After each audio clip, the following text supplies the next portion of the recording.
All right, join us now on Drive the Lane, the head coach of the Ohio Bobcats. Long-awaited interview with Jeff Boals. Coach, welcome to the show. Such an honor. Very privileged, humbled to be here, and a big fan. I got to say, when I, send texts out, feeler texts out to see if guys are interested, if they have time, if they want to come on the show, usually I'll get a yeah, like we can make it happen. But Boals, the best text I've ever gotten in response to asking to come on said, and I quote, "I've been waiting for this moment." Absolutely. So I figured you run out enough people you knew, and you'd have to get to me at some point. And thankfully that time's here. Well, we were waiting for exactly. We were waiting for you and your team to do something noteworthy, and of course, you go ahead and you do that. So we had to capitalize on it and admit that we've always been an Ohio podcast, not an Ohio State podcast. We were just waiting for the right opportunity, which brings us to our first question. You didn't get an at-large bid. That's not how it works. All right. You had to earn it. You had to win your conference tournament. Walk us through your conference tournament run. Yeah, it's funny you say that, Andrew, because somebody was asking me about being in the NCAA tournament as a head coach. And, at Ohio State, the tournament meant nothing, the Big Ten tournament, right? It was kind of for bragging rights, maybe seeding, but most likely not. So you knew you were going to be in the NCAA tournament. You just, what seed were you going to be? In our league, it's like those 3 days are the most important 3 days of the whole season. And you want to be playing your best basketball at that time. And, leading into the tournament, we had played 3 games in, I think, 35 or 36 days. And three of those games were in 5 days, a period, after a 21-day pause. So I didn't really know what to expect, to be honest with you. Our starting 2 guard got out of a 10-day contact trace quarantine on Wednesday, literally came right to the gym, shot for about 15 minutes, got on the bus, rolled up to Cleveland, and scored 18 points the next day. So I don't know if it was coaching, 10 days off, I don't know. But, the first game, we ran to Kent State, and, they had an altercation the week before, and one of their kids got suspended for the game. And we pretty much dominated them, and that kind of set the tone for the whole tournament. And I think we led for like 117 to 120 minutes we played, and we played our best basketball. And, to experience that as a head coach was surreal. Being at my alma mater, it's what I dreamed when I took the job. And to have our players experience what I was able to experience as a player, there's nothing like it. And, to see them running on the court and celebrating, just an awesome feeling.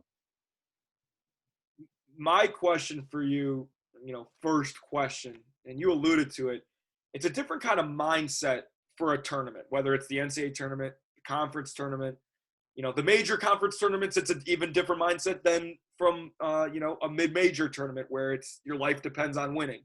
What's the message going into whether it was the beginning of the tournament or the championship game? What's the message to your guys?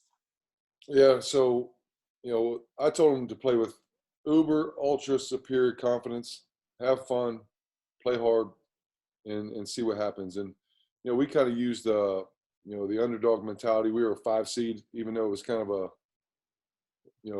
different 5 seed because Toledo won it. They were 14-4. I think Akron and Kent were 2-3, and they were like 12-5, and then Buffalo was like 11-6 or something. And then we were 9-5, so we didn't have enough games. We missed a lot of games because of the COVID pause. So we were a 5 seed, and our draw ended up being really good. And we got the 4 seed and played Kent State, and then the second game we played Toledo. But the biggest thing was play with confidence, and our guys were excited to play. And at the start of the year, we talked about a little bit earlier, we started the season in the MTE at Illinois, and it was 3 games in 3 days, and it's tough to play 3 games in 3 days, with depth or whatever it may be, especially after coming off a long pause. So we kind of use that as like, hey, look, we've done this before, right? That third game in 3 days is going to be heart, grit, determination.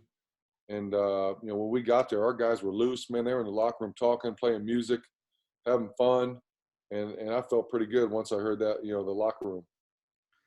It gets a little easier to play a lot of games in a lot of days. You got a kid like Jason Preston on your team. You've coached, the D'Angelo Russells, the Sullingers, all those kind of guys. What's it like having a guy like Preston? It's a little under the radar. He's your own guy, but he makes just as big of an impact, if not bigger, than, those top recruited guys. Yeah, I think, anybody listening to this, if they don't know Jason Preston's story, like they need to Google it because his story is a movie. And it's unbelievable 5 years ago where he was to where he is today. And I've always said this, man, the better players you have, the better coach you are. And he makes me a better coach. And by what he does on the court, he makes everybody better. And I think, he played 2 games in 36 days. Because he missed our first game that we played against Akron, and then he played against Eastern Michigan and Buffalo, and then our last 2 regular season games got canceled. And I think he played maybe 20 games the whole year. He was injured end of December, early January, missed 3 weeks, 4 games there, and he started out the year like gangbusters. He dominated Illinois, 31 points, 8 assists, no turnovers. And then he dominated the MAC tournament, 22.5 points, 5 assists, 5 rebounds.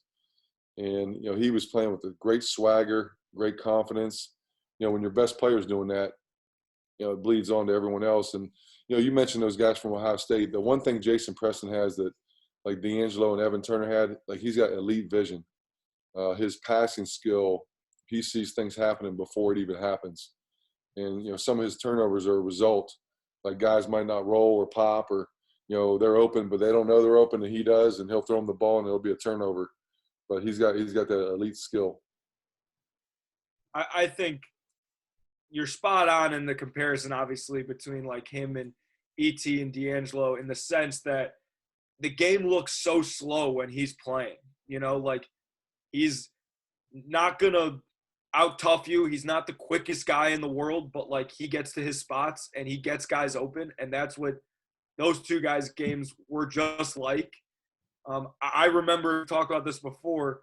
We were at an Ohio State practice together 2 years ago, the season after I graduated. And we're catching up, obviously, and I asked you how your team was looking, and I won't directly quote you, but you said, we're going to be fine, but we have this unbelievable point guard that's going to take us a long way. Like, this dude is the real deal. And I remember you said that, and I held on to it because then when Illinois is playing Ohio, little old OU, who when I'm in Chicago, people think it's a walking 30-piece, but I'm like, don't count out the Fighting Jeff Boalses, and I'm watching with my dad, and I was like, that's the point guard that Boals told me is a stud. Here he is 2 years later. He's a stud. So my question to you is, do you remember that? I do remember it. And I think, going into my first year, we had a lot of new guys and a couple of returners. We got rid of some people transferred. And I knew that he was going to be pretty good. I didn't know how good. And it's almost like when, you have a D'Angelo Russell or Evan Turner, when you have the best player on the floor, it doesn't matter who you're playing, you always have a chance to win. And I remember our first game, we had 8 scholarship players. We played at St. Bonaventure. We ended up winning that game. We played a Division II school, won that game. And then we went to Iona. And Iona played us exactly like Illinois played us. They locked onto our shooters and let him play a 2-man game, pick and roll. Well, the first 4 minutes, Jason's coming off. He was a pass first, second, third type of point guard. He was coming off trying to make passes and turn the ball over. And after the first media timeout, I pulled him aside and I said, hey, JP, you have to score the ball. Like, you're getting in the paint every time you want. You have to score for us to win. So after that, man, he had like 27 points, 14 rebounds, and 8 assists, and we won the game. And I think Illinois did the same thing to us. And we ran some plays and, did some things to take advantage of how they're guarding us. But he made some phenomenal, unbelievable plays. I'm not trying to. How come you never? Go ahead, Joey. Sorry, Andrew, I have to. How come you never told me, hey, Joey, we need you to score the ball? Well, you were kind of the X factor. We wanted you to be the secret weapon, and you're like the human cigar, right? When Joey comes in the game, exactly. They're like, you're just saving me for the right moment. I think they're undefeated. Funny. You'll be in like the stat sheet, like the game notes, where it says like, when you out rebound opponents, they're 10-4. When Joey Lane plays, man, they're undefeated. I remember. Well, it's funny you mentioned the rebounding stat because after every single win, you would come in and you'd be like, 32-28. We out rebounded them after we're like all getting changed. So yeah, but yeah, thank you. I appreciate you recognizing that. Yes, the best statistic is get Joey Lane on the court because that means you won. Automatic win. Okay. So I'm glad. Hey, speaking of which, like the Baylor kid at the end of the game, right? We call them the bench boozers. Like when I played. Yeah. So my first couple of years, I didn't play at all at Ohio. We called ourselves the DNP crew, right? Did not play. And it was me and two other guards. So what we did is in warm-ups, we would tally the points, that you scored in warm-ups. And those guys had an advantage because they were shooting threes and I wasn't shooting threes. So whoever scored the most points got to sit closest to the head coach. Then the next guy was in the middle. And then the guy who scored the least amount of points had to sit by the team doctor. Well, I sat by the team doctor pretty much, every game. And we would be on the end of the bench, and if it was a blowout either way, we'd start like guessing like, okay, who's going in first? Okay, I think Chad's going in minute 17 mark. He's going to be in. So we would start doing that. And so we were the DNP crew, during that run when I was redshirt freshman year. Some good times. I love that. DNP crew. I'm going to steal that. Oh, so my point. So Baylor, right? Baylor subs their bench boozers in the last, 50-some seconds. And that dude's got a breakaway layup in the championship game. And Scott Drew's yelling like, whoa, whoa. Kid's a senior, right? And probably never going to play again. National championship game, had an opportunity to go in for a layup, and he pulled the brakes, man. You would have scored that. I mean, tell you what, there's a couple things that I see from that situation. Number one is he's just so well coached. That the guys at the end of the bench are so well coached. They got the internal clock in their head. They know, hey, like respect, sportsmanship. That's what comes first. And then the other thing is, I always thought like how could I would have so much adrenaline like there's no way I hear Coach Mata or Coach Holtman on the sideline right there, unless I'm right next to him like that guy was. Or else I'm going in and I'm probably going to try and dunk it. National championship game, man. Senior year. You get a chance to get in the scorebook. You're taking that shot. He scored in the Final Four, though. I know. So, you know me. I'm shooting it. I'm probably shooting a 3, not 2, not a layup. Which is like a layup. Sorry, Andrew. Ask your question, Andrew. It's not even a question, and now it's stupid that it took this long. But, Joey, I want to know if you'll agree with me. So far this whole interview, I'm like, God, who does he sound like? Sounds just like someone we've interviewed before. We've interviewed a lot of people. Maybe it's a sign of what's to come with your coaching career, but you sound exactly like Urban Meyer. Exactly the same. If I'm closing my eyes and I'm hearing Coach Meyer answer these questions, it's the same, like cadence, speed, everything.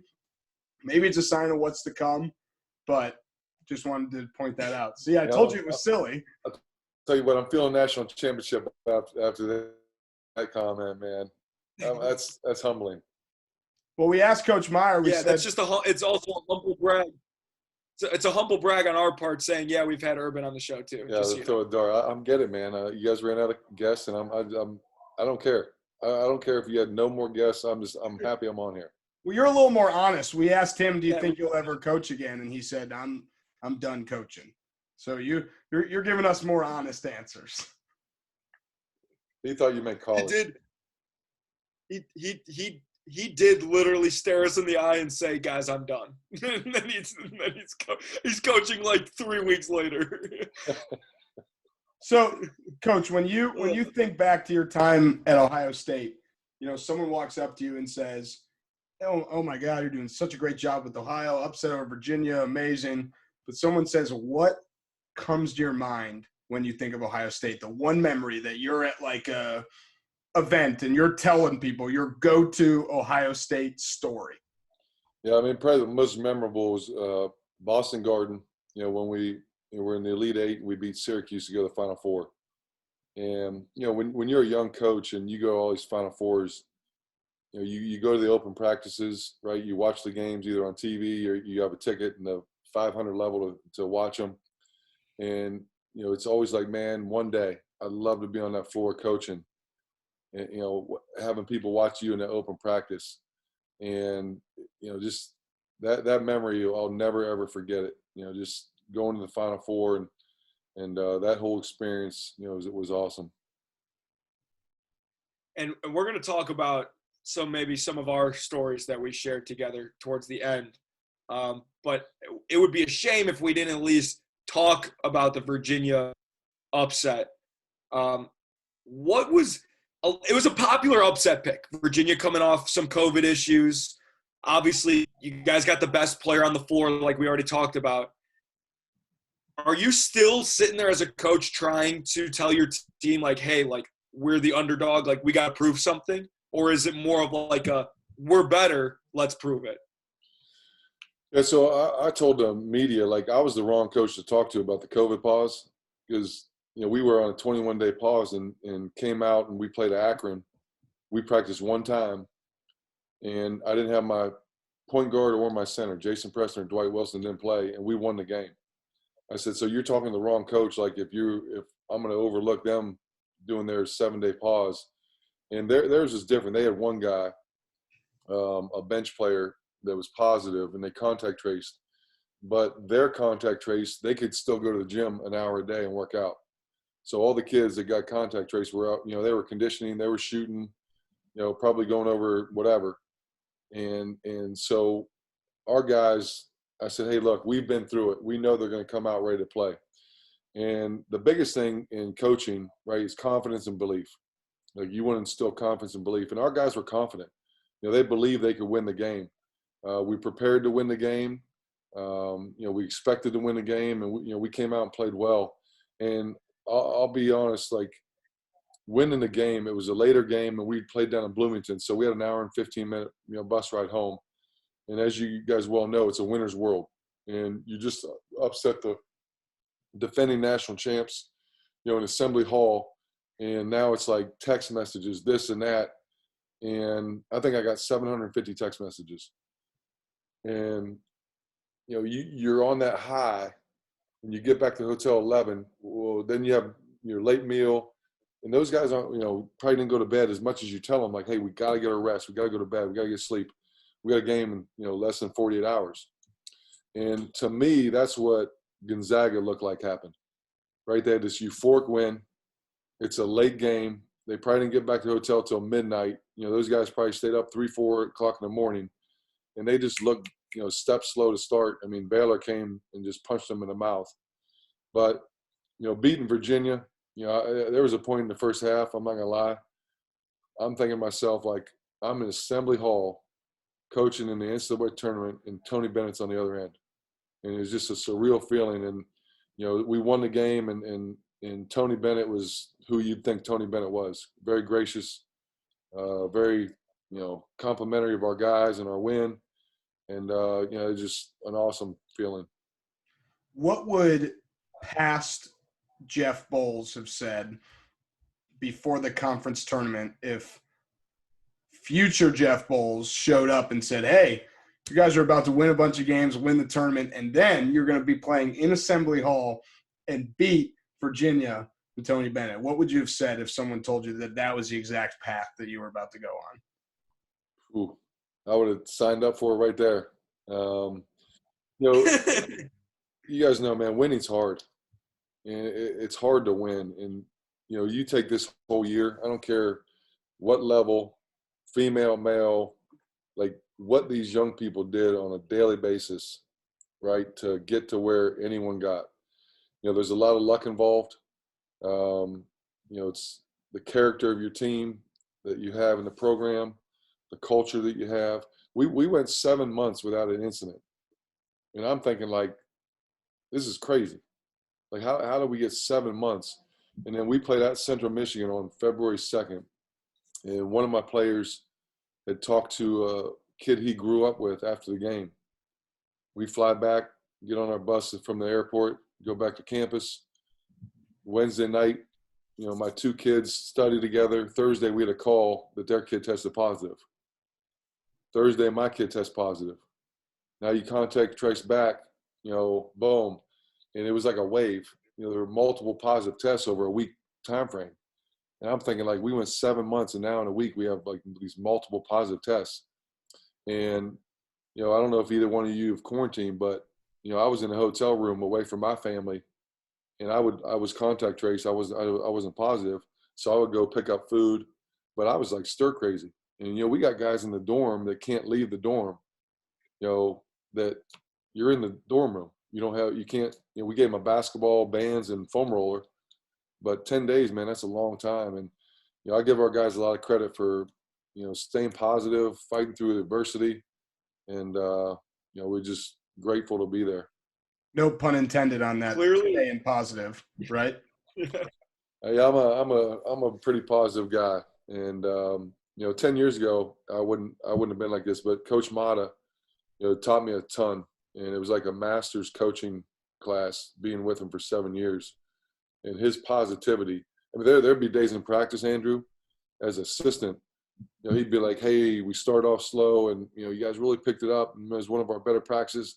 I'd be thinking, like, we sucked, like we were awful, but it's like mentally, right? You portray this positivity, and the guys are like, "Oh yeah, man, we played pretty good towards the end," and just that slight little thing, and the positive, the power of positive thinking. The brain's a powerful, organ, and that's one thing I took from Coach Mata, man, that just positivity. stay positive and test negative. Yeah, John Rothstein, he took that quote from me, man. I was tweeting that out I was tweeting that out in like October or something, September. I think he's stolen a couple of things, if we're being honest, if we're just going to throw it out there. I feel like there's no way he could have thought of all of them. I guarantee he already said he walks around with a notebook so that if it comes to him, he just writes it down. Yeah. And I know when it comes to him, it's because someone told it to him and he steals it. Yeah. But that's okay. Yeah, I steal plays. Okay. I mean, we all do it. Yeah, no, absolutely. It's the sincerest form of flattering is copying. Yep. So, all right. Well, obviously it's been a really weird year, unique year. I have a couple of questions on the state of college basketball for you because if anything, you're an honest guy who's going to shoot us straight. What are your thoughts on the transfer portal? Yeah, I mean, I think it's fair for the kid to be able to leave. I think there's only 4 sports that make you sit out a year residency, like volleyball, football, men's and women's basketball, if I'm not mistaken. And it's the way the COVID year went and the way the transfer portal's going. These 21 and 22 high school classes are really going to get overlooked. No one's really seen the 22 class, the rising seniors. And, we might be able to go out in July. We don't know yet. But it's like if you're at a high major, why would you recruit a high school kid? So let's go back a little bit further. You have the G League elite, 4 or 5 kids that leave high school to go G League. You're going to have the overtime elite, right? They're taking the top 24 kids or, whatever. So now all those kids aren't being recruited. Now in 2 or 3 years when the collective bargaining agreement changes and these kids can leave high school to go to NBA. So those top tier kids who can make an impact right away aren't going to college. So now, where do the high majors look? Are you going to recruit a top 30, 40 kid who, is going to take a year or 2 to develop? Or are you going to go to a mid-major program or a low-major program and recruit their best player who's been in college for 2-3 years, been in the weight room, been battle-tested? And, it's going to be a trickle-down effect. And what happens when a coach, takes a new job? Does he take the whole starting 5 with him? I mean, it's an interesting dynamic. And I'll go back to, when I played 39 minutes my whole redshirt freshman year, right? And I'm like, nowadays, if you play 39 minutes the whole year, you're leaving, right? I'm going somewhere to play. Back then, you bought your time, you worked harder. That was just kind of what you did. And to me, it starts in high school. It starts in AAU. You look at all these kids now, leave their high schools, go to prep schools. AAU teams, they just bounce around, and it's like the first sign of adversity, leave. So it's an interesting dynamic. It's going to change the whole spectrum of Division I athletics. Do you think it could, trickle down the other way to where, the 55th best guy in the country commits to a top of the line school, doesn't really contribute right away, and then a smaller school, your Ohio's and smaller schools are the ones that end up snagging from the transfer portal, and then it's their job to develop those guys that have some of the, intangibles and skills. So the reverse end, instead of they develop at, your school and then you lose them to a big school, you capitalize by these guys who aren't necessarily ready doing what you're saying, only playing, 10, 15 minutes a game. And then they're like, actually, I would rather go to, a different school and play every single minute.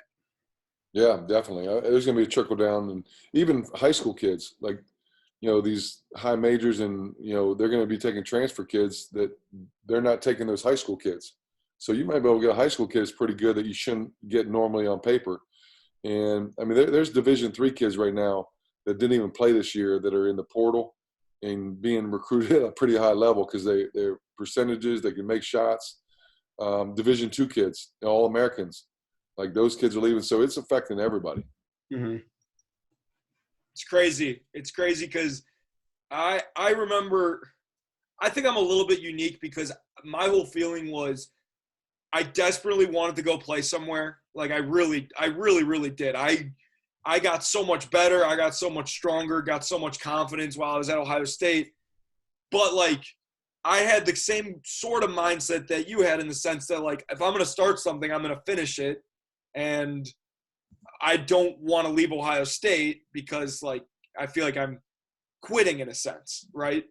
And I think that it's obviously it's unique for a walk-on, right? Not a lot of walk-ons are transferring, but even I think that moving forward, schools might want to take a chance on a guy coming from a great program, a great culture, who contributes in practice, and especially if he has the coach's blessing over some of these high school kids. So I just think it's the trickle-down effect is spot on. It's just you're going to see whether you call it poaching, it's just coaches are going to change jobs and take half the guys, like you said. I think it's just going to turn into the wild, wild west for a little bit, and it's just I don't know if it's going to make it more exciting for fans, if it's going to make it harder for coaches. I don't know what's going to happen. It's wild. Well, it's going to be the most important recruits you have are the guys on your campus, right? So how much do you go out in July recruiting, or do you stay with your team and spend time and develop them and get to know them better?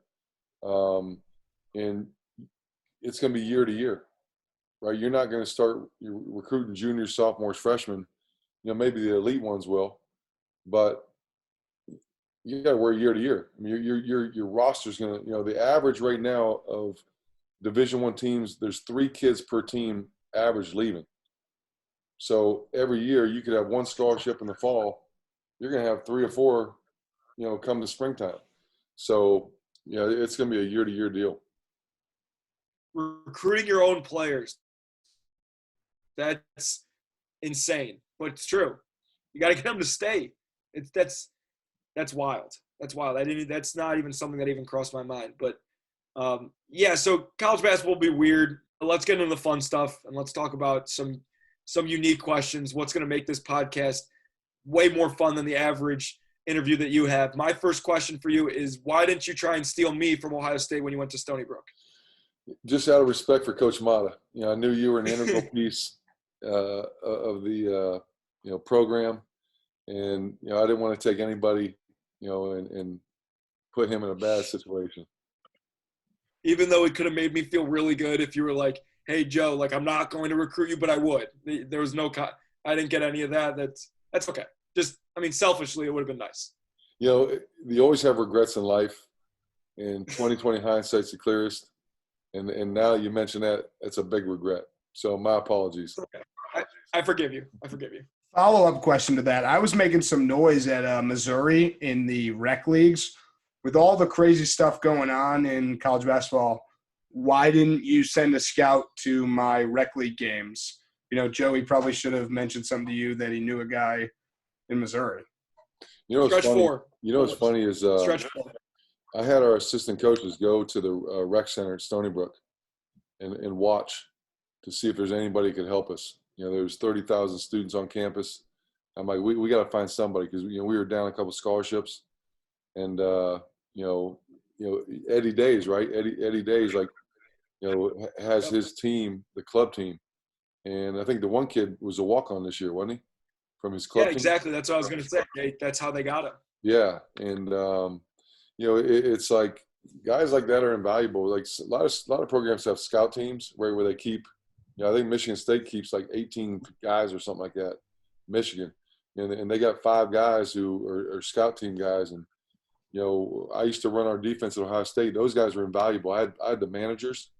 Those guys played pickup all day, every day. And I tried to play with them a couple of times and come walk. But, you know, those guys were invaluable. Yeah, let's get into some Ohio State stories. Coach Boals was an unbelievable pickup player because he was playing against Coach Dickerson. For anyone listening that remembers the old staff, Coach D and Coach Boals had some battles where it was managers trying not to piss them off while playing. It was very fun to watch. Honestly, more fun than watching our team play, if we're being honest, especially the year after you left.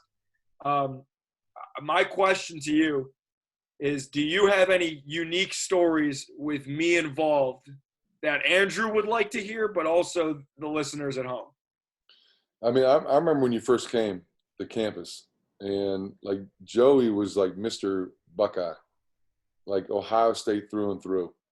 And, you know, the way he got there was unique. Like his whole story of how he came to Ohio State was like unbelievable. And it happened with this kid, Chris Sparts, who was working our camps. And, you know, Chris had the slick back hair and the buttoned up to here. Zolan knows him. Big bad.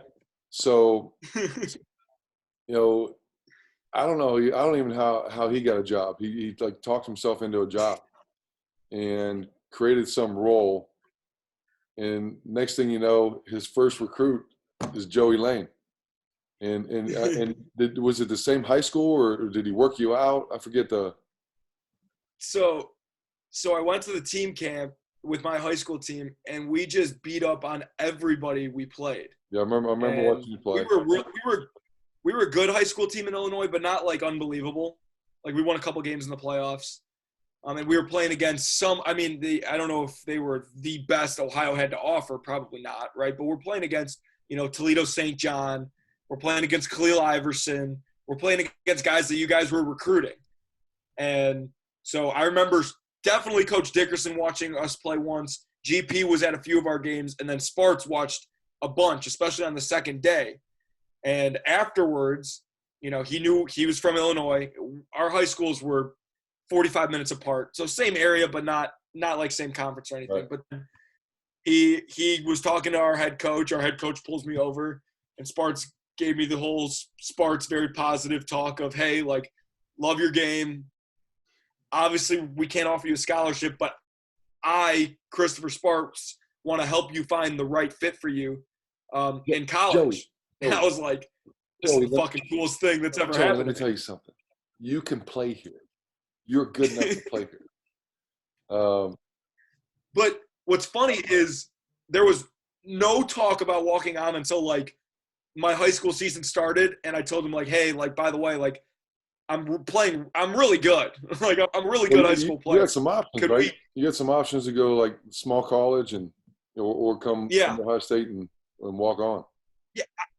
Ohio was, like, the far-fetched dream of, okay, like, this is my dream school. If I could play hoops here, like guys, I grew up idolizing Aaron Kraft, John Diebler, Jared Sellinger. Like, if I could play at that school, like, first of all, my mom would die a happy woman, which is good enough for me. But then also, like, that's my dream. That's the only way I would, in theory, give up my college career, because I wanted to go somewhere and play. Yep. Like, that's all I cared about. All in high school, I'm going all over the country to these camps for Division III coaches to watch me play. People thought I was insane. I was like, no, I just want to play hoops in college. And then all of a sudden, I'm like, oh, yeah, never mind. I'm not going to Denison. I'm going to Ohio State.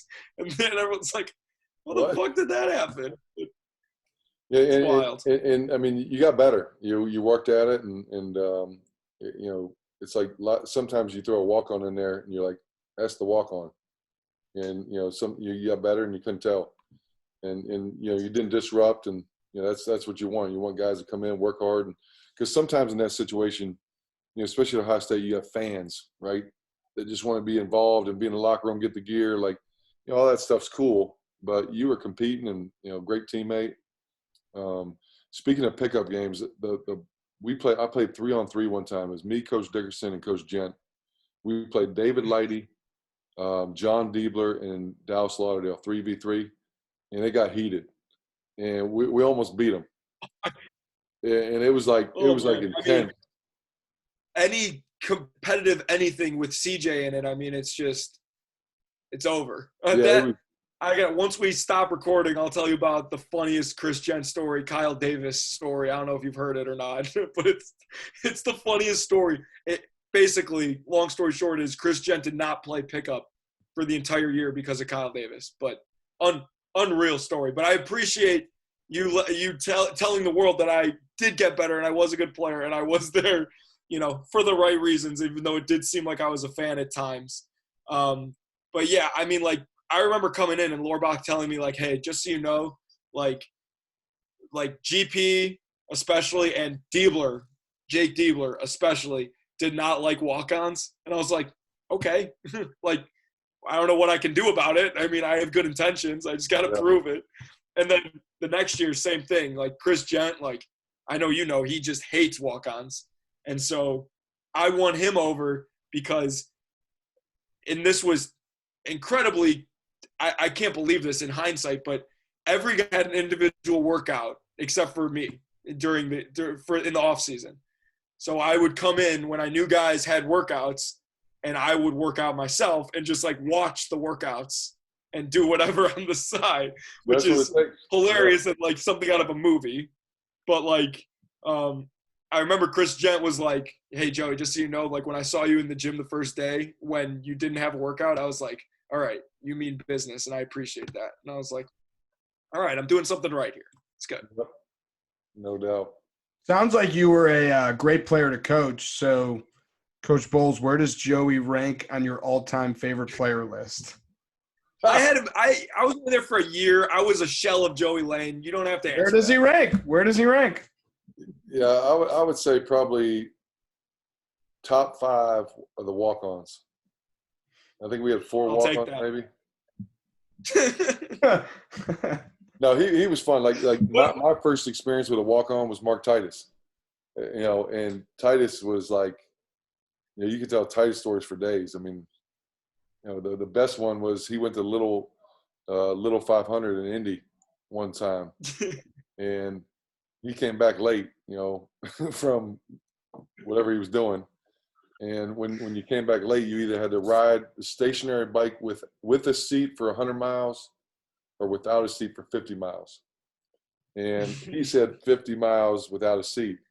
And this is after we just did a 20-minute, like, Steve Nash individual workout, which is like an absolute ass kicker. And, like, I think he laid on the floor for like an hour after that. He couldn't move.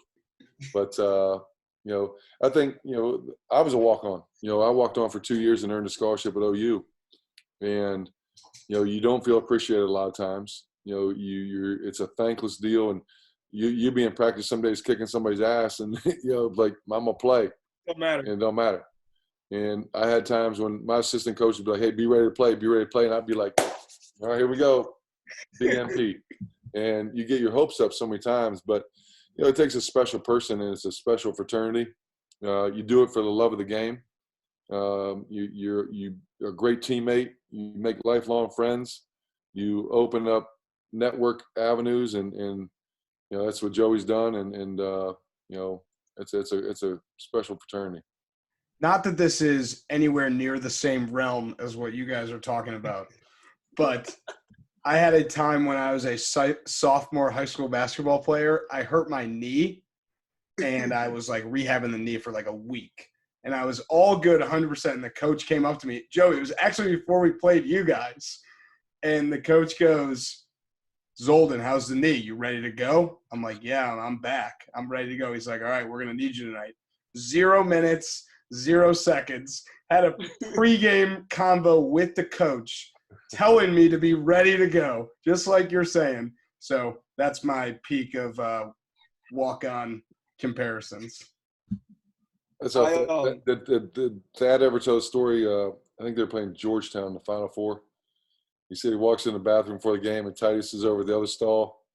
And Titus looks at him and said, "Coach, I got 5 fouls to use tonight, and I can't take them home with me. I'll be ready." He's like, "What are you talking about?" I'd be lying if I didn't say I said that one time. I used it one time. I told Coach Johnson my senior year. I forget who we were playing. I honestly, it could have been like we were playing Cleveland State or something. And I was like, Coach T, like this is in the first half. I'm just like, Coach T, like, I got my fouls. I can't take them home, right? And he just looked at me like, get out of my face. Well, the other thing too, right? When you're on the end of the bench, and the starters or whatever have like a 23-point lead, you're like, here we go, and then they blow the lead, right? The coach gets pissed and keeps them in. It's like, come on, man, like that just cost me like 3 shots right there. Yeah, we called it the smoke zone. My family, we called it the smoke zone. Up by 22 minutes left. That's the smoke zone. Smoke zone, love it. Did you have like the smoke machines, the fog machines? Yeah, it was like a WWE entrance. Oh man, no! My funniest like get ready moments are number one when we played Akron in the NIT, my freshman year. I forget who it was. I think it was GP Greg Paulus. He was like, Joey, like someone was hurt. He was like, Joey, like you're going to play tonight. Like, Cada had like mono or something. Like we had like a bunch of guys out. Yeah, there was literally like I was sitting so far up the bench I didn't know what to do, and GP was like, "You're gonna play tonight. Like, be ready." and I didn't play a second, and we almost lost that game. But then fast forward to my junior year, Cam Williams gets suspended for 3 games. We already have a thin team as it is. Like when Holtman came in, there was only 6 guys coming back, and so I spent. When Cam was when we knew Cam was suspended, we were playing Illinois, and Illinois plays like, at that point, that phonetic, like crazy style of defense. Like it was like my worst nightmare, honestly. But I sat in Coach Peden's office for an hour and 45 minutes after practice, going through every set play, watching film with him.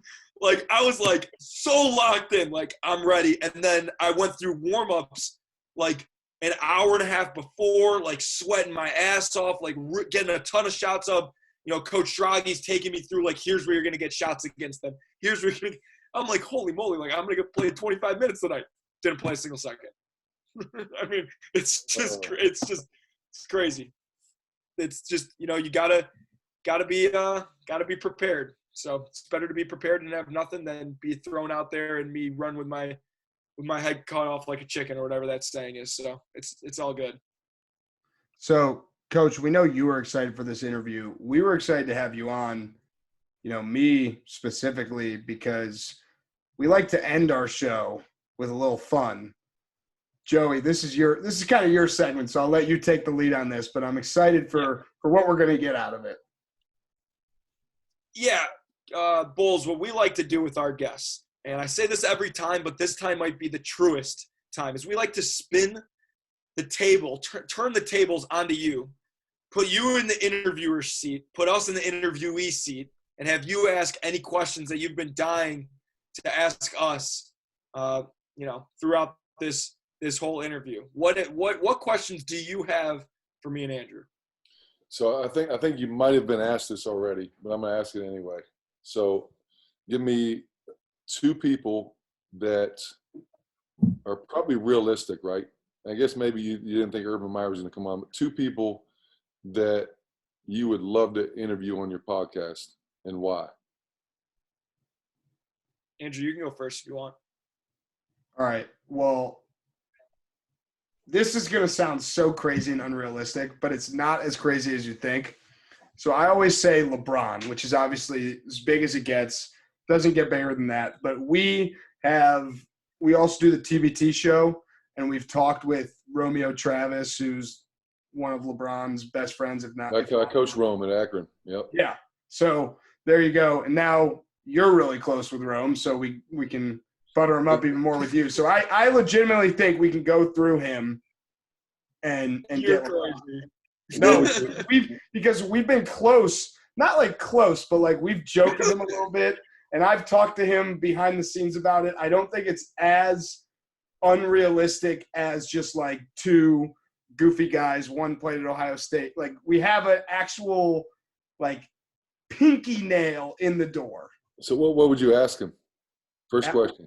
What would we ask LeBron, or what would I ask Romeo to get LeBron? What would you ask LeBron? First question. Who's the best player of all time? Well, I mean, I run through this all the time before I fall asleep at night, but I have that in my mind that the first thing I'm going to ask him is, Romeo always says he's the best player from that St. V's team. Is it true? You know, a little softball to, you know, get him laughing, get him in the mood. This is a great story about LeBron. So when I was at Akron, Coach Dambrot, you know, was the head coach and coached him in high school. So he would stop by the office in the summer times. And there were two things that were memorable. One, that he was playing pickup. And I was a fan like everybody else. So I'm looking through the window outside. Probably shouldn't have been. But somebody threw him an outlet pass up the right sideline. And he's running like 100 miles an hour. And he reaches out to grab it. And he's like off balance. And he takes the ball, wraps it behind his back, and dribbles like one time behind his back to get momentum going. And he ends up grabbing it, still momentum going hard towards the baseline. You know, turns in midair, right in the corner, shoots it, lands about 7 feet out of bounds and swishes it. I'm sitting there like, how did that just happen? And the other one was, you guys might be a little too young, but he played the Pistons in a playoff game, and he had like 26 straight points. And he was in the office watching it on like YouTube and listening to his commentary. Like, oh, watch this one right here. Watch this one. Oh, got him. You know, like just watching him watch himself, you know, score that many points in a row was like, it was phenomenal. But, you know, I was fortunate to be around him, you know, because of Keith, and, you know, just great guy, humble, hard worker. And, you know, I've ran into him a few times, you know, since then. And, you know, he acts like he remembers me. But, you know, it was funny. I went to see D'Angelo Russell play in Brooklyn. And they were playing the Heat. And I think that's where he was, the Heat. And LeBron always looks around, like, during the game. And it's like we, like made eye contact. And he was, like, kind of like, man, I know that dude from somewhere. But yeah, I'm you know, he's my favorite player, but that'd be a great question to ask. Look at this right here. Not a lot of people have that. LeBron, D Rose. I might need to grow up and get rid of some of this stuff, but Fanboy for life. Yeah, I would show him that too if we had him on. I would also like to interview Coach Dambrot. That would be fun. Yeah, he'd be a good interview. He'd come on with you guys. He'd tell you a lot of stories. The story about LeBron they met and how he got there and went to St. V is a really cool story too. So, Joe, who would you want to interview? I think two guys come to mind. The absolute reach, like, because we are Chicago guys, because we love basketball, obviously. Like, Obama would be the coolest. That would be so awesome for that's a reach. That obviously that's not realistic. Go through Sam Thompson, man. You know, it's not impossible. It's just not super realistic. So, you know, there's some strings to pull. It's not impossible, but I mean, that's my number one of all time if I could have anyone. But realistically, the two guys that I always think about. What would you ask Obama? I would ask him where his favorite place to eat in Chicago is first. Because I'd hope he'd say, maybe not literally first. Andrew usually starts it off with a softball, and that's when I come in and say, yeah, how good is Manny's Deli? You know? He'd be like, I'd say, are you the president goat? That's what I would ask him. Love it. So who's your second one, Joey? Yeah, the two guys that immediately come to mind are C.J. McCollum and J.J. Redick. Because J.J. Redick is one of my all-time favorite basketball players. He has his own podcast. He's a very charismatic, personable guy. And I'm sure he has some unbelievable NBA stories, of course, but also the Duke stories because we're college basketball first over here. So that would be awesome. And then C.J. McCollum, Ohio guy, stud, hilarious. We've asked ET 100 times to help us get him on. No progress. But that's I put CJ over JJ probably. But now we have direct connections with both of them now that JJ's on the Mavs. And we know a guy over there. Yep. And then ET and CJ are supposedly buddies, but ET, hey, we just closed mouths don't get fed, so we'll just ask him again. So when I was at Akron again, CJ went to Glen Oak High School, and CJ was 5 foot whatever in high school, and we had him in our office recruiting him with Coach Dambrot because we had little Drew Joyce, and little Drew, like Drew was short, as well and not physically mature yet. So we offered CJ a walk-on spot for a year, and then we were going to scholarship him for 4. But, his mom was like, we can't afford it, and, ended up going to Lehigh. And, boy, that was a mistake. He's just – one of many that got away. Did you guys think – and my dad went to Glen Oaks. That's why I kind of smiled when you mentioned Glen Oak. But did you guys think that if you could get Rome and Drew to go to Akron, that there was a chance LeBron would come and play there for a year? No. LeBron, Rome and Drew, both their stories are crazy. Like Rome ended up transferring or moving back to Akron, and he was kind of like I don't want to say the outcast of those guys, but he wasn't one of the originals. And little Drew was the ringleader. Like he was the one that kind of ruled the roost and, got everyone to go to the Jewish Center to do the workouts. And, he decided to go to St. B. So now LeBron and Sion and all those guys went and they followed little Drew.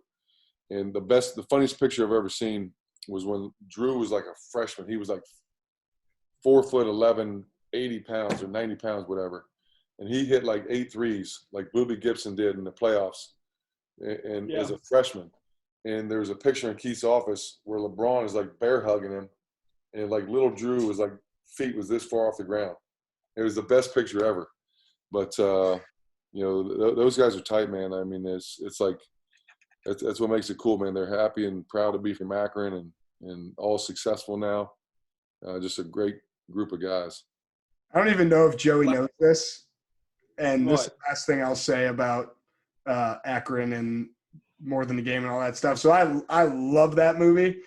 And I was watching it one time, and I texted Romeo a picture, and I said, just feels like one of those nights. And it had, like, More Than a Game on the TV, and he was like, always got to go with the classic. So, Joey, I don't even know if I told you I did that. No, you guys are best friends. There's a great story about that. Ask Rome if next time you talk to him about the More Than a Game, when they met with the producers and what happened. Like we played like Nevada the next day, and I'm like, damn, something's wrong with these guys. But you need to ask them about that whole experience with More Than a Game. It's a good story. We will. My last question for you, and then we'll let you go because you've been more than generous with your time with us knuckleheads. Would LeBron have actually gone to Ohio State if he had to go to college? I would say yes. I think, just from a branding. And why would you say that? like a branding, marketing standpoint, being from Ohio. The one thing about LeBron, man, his mind like thinks differently. And if you go back and look at 17-year-old LeBron, right, from the time he was on Sports Illustrated, like he business savvy. And what's the worst thing you've ever heard about LeBron? Oh, he made money for kids by announcing on TV where he was going. What a The jerk. decision, right? That's like the worst thing you've ever heard about him. And for him to be in the limelight like he was at that young of age, with his background and what he went through, like, guy's unbelievable. Sorry, Joey. You can't knock him for Bulls obviously, like, you guys are LeBron guys. I get it. I'm a Jordan guy. Like, I get it. We don't need to do that game. Hold on. That's not the worst. Here's what I'll say, and it's like apples and oranges, right? But what LeBron has done with longevity, the way he's done it, as long as he's done it, the highest level he's done it, in this era, right, the social media era, right? You hear all the stories of what Mike used to do off the court. That would never ever fly in this era. So I know it's semantics, and like it's like, but that's why I think just the longevity and the level. Forget championship. I think I've recently turned the corner of LeBron will have and has had probably the better career, but I'll still take MJ over him 7 days a week, twice on Sunday. But that's just me. I respect your It's opinion. me. But then when we have him on the show, that I'll be like, oh, LeBron, like, I love you. You're the man. I don't think I'm going to tell him when he's on the show that you think Jordan's the GOAT. No, Andrew's going to pull this clip up. He's going to pull this clip up. No, he's not going to pull the clip up. He's going to start the show by going, all right, now we have LeBron James. LeBron, first question. Not even a question. Joey doesn't think you're the best player ever. He thinks Michael Jordan is. Care to respond. He's going to just hang up the Zoom. Oh, man. Always good banter. Yep, no doubt. Well, Coach Boals, we appreciate you joining. More than generous with your time. I think this is one of my favorite, episodes, interviews that we've ever done. It was great catching up with you. And just know that we will be at what's the nickname of the stadium? Gosh, I should have had that ready. The Convo. We will be at the Convo for a game next year, without a doubt. I love that. Usually we say buckle up, drive the lane, and Joey says go Buckeyes. But tonight we're going to say buckle up, drive the lane, OU, oh yeah. Love it. Thanks, Boals. You're the man. We appreciate it. All right, guys. Appreciate you guys. Tell Chase I said hi, please. I will do that. We'll see you.